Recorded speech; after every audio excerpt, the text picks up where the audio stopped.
Sa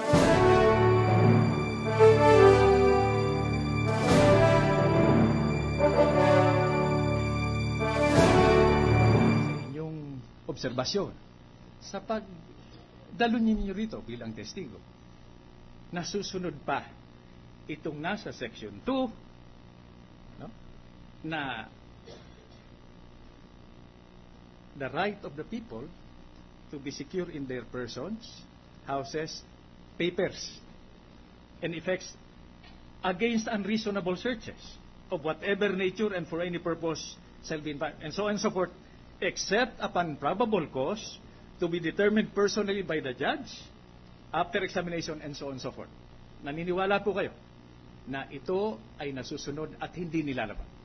Mahirap po yung tanong nyo, ano po, because if you are citing that provision and therefore it relates technically or legally to searches and seizures, and therefore there must be a probable cause.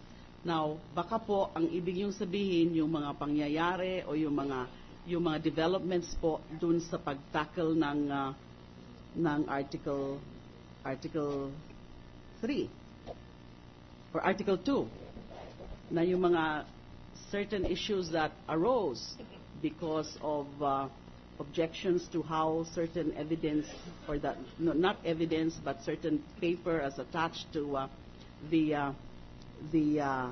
request for subpoena, and the sensitive matters with the principles or the rule of non-disclosure of deposits. Now, hindi ho natin wala ho tayong pinag-uusapan na search and seizure dito. I'm not sure if that's what you were, kasi mahirap po nga, very very broad nga po yung yung tanong. Madam Secretary, pasensya na ho kayo dahil hindi ko ho ito tinatanong para sa sarili ko, no? Tinatanong ko ito para sa napakaraming nanonood na nagsusumikap na maintindihan at maunawaan itong proseso. So, generally po, timbangin na lang nyo. Naniniwala kayo na itong devoid of all the legal and technical aspects, nasusunod pa naman ito sa tingin niyo? Nasusunod pa po yan. With the permission of the gentleman. Sa tingin ko po. Madam Secretary, kaya palagay ko ang tendency ng tanong, the inviolability of persons, papers, and effects. That's guaranteed by the article or section mentioned by the distinguished Senator Judge. Yung issue kasi kung whether or not na-violate nga po yung secrecy or confidentiality ng mga bank records, ay hindi pa ho natin yan pwedeng hindi ho ako pwedeng makapagsabi noon. Ano po, hindi pa naman ho malinaw eh. Kasi based on hindi ko naman ho kasi masyado talagang na-monitor po yung dito sa impeachment. But yung tungkol nga po dun sa paano nalaman o paano nakuha yung papel na yon na naka-attach dun sa request for subpoena. Now, and therefore, it would go into the issue of the admissibility. Ang subpoena po, sa pagkakaalam ko po, ay hindi naman kailangan na merong attachment ka o may batayan ka. And especially if you consider the fact na because of that principle or the rule of confidentiality of bank records or bank accounts, hindi mo naman talaga pwedeng matukoy kung ano ang mga accounts na yon. So, if there is such a piece of paper na kini-question o pinaghihinalaan yung source, ay ibang usapin po yun.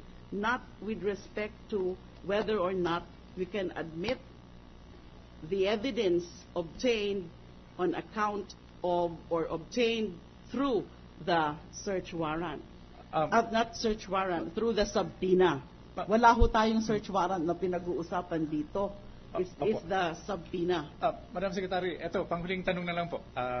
Pasensya na ho kayo, no? Dahil tinanong ko po yun dahil tungkulin ng Department of Justice sa pamamagitan ng inyong mga subordinates ang alamin o i-determine yung probable cause bago ito i-file sa korte. Kaya napakabigat po nito Dahil once may probable cause na, tuloy na.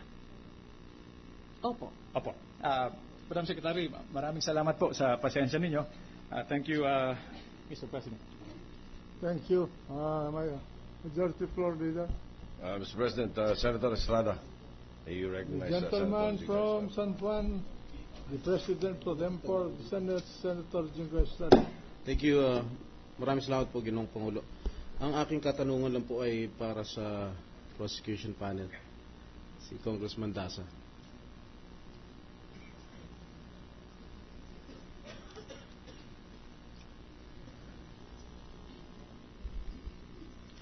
Congressman Dasa, magandang hapon po. Magandang hapon po, Ginoong President Pro Tem. Congressman, matapos ko pong basahin ng Article 7, tama ho bang sabihin na ang nais niyo pong patunayan dito ay yung hindi patas yung pagdedesisyon ng punong maestrado sa mga kaso ng mga arroyo na inihain sa Korte Suprema, particular na po ang temporary restraining order na pinag-uusapan. Opo. Nagtataka lamang po ako dahil dun sa Article 1 na final niyo po rito sa amin, ay halos may similarity, halos may pagkakahawig.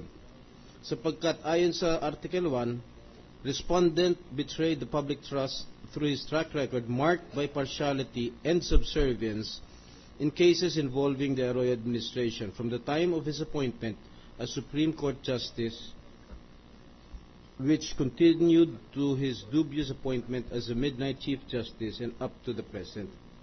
Bakit hindi nyo na lamang po pinagkaisa ang bahaging ito sa mga aligasyon sa ilalim ng Article 1, kaya pinag-uusapan rin natin dito yung mga desisyon ng punong maestrados pabor sa mga arroyo? Dahil po sa yung dalawang petisyon o usaping iniharap laban sa kalihim ng katarungan, hindi pa po nadidesisyonan on the merits. Mm-hmm. Doon po sa Article 1, ang pinag-uusapan po ang boto ng Chief Justice sa mga ibang asuntong nadesisyonan na magmula na sila ay maupo sa Korte Suprema. Nasa aming paratang, nagpapakita ng kanyang partiality. Yan po. Hindi pa po kasi nadidesisyonan mismo yung dalawang petisyon. Kaya hiniwalay po ito, napunta po sa Article 7. Dahil ang Article 7 po ay tungkol lamang dun sa mga nangyari o mga bagay-bagay na nauukol sa temporary restraining order. Kayo ba ho, may plano ba ho kayo magpresenta ng mga witnesses sa Article 1? O hinto nyo na rito sa Article 7? Pag-uusapan po namin yan. Pinag-uusapan po namin yan. Wala pa po kaming kapasyahan tungkol sa bagay na yan. Okay. Noong aprubahan po ng Korte ang nasabing TRO, pangilang beses ang pagkakataon niyon na nagdesisyon ang punong maestrado sa pabor sa mga arroyo? Meron ho ba kayong datos na dala? Kung ilan yung meron ba ho kayong voting pattern na dala ngayon? Kung ilang beses na bumoto si CJ Corona na pabor sa mga arroyo? Yan po nasasaad nga doon sa mga dissenting opinions. Sapagkat kung ano man ang sasabihin ko, tatayo po kagad ang magiting na ngayon hindi ho siya pwedeng tumayo best ngayon. Record. Sasabihin po the dissenting opinion is the best evidence of its contents. Ilan ba ho, ang tanong ko ho sa inyo, let's be specific on this matter. Ilan ho ang mga kaso ni Gloria Macapagal Arroyo na pinaboran ni Chief Justice Corona?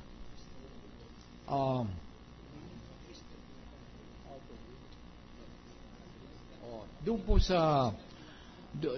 sa aming kaalaman, doon po sa research na ginawa ng aming pangkat, lumalabas po na mas o menos mga 31. 31 ang kaso po. Opo. Ni Ginang Arroyo. Opo. At ang percentage, kung hindi po ako nagkakamali, pumapabor po ng mahigit sa 80% mas o menos ang individual vote po ng Chief Justice. So 80% ang pabor, 20% ang dispabor.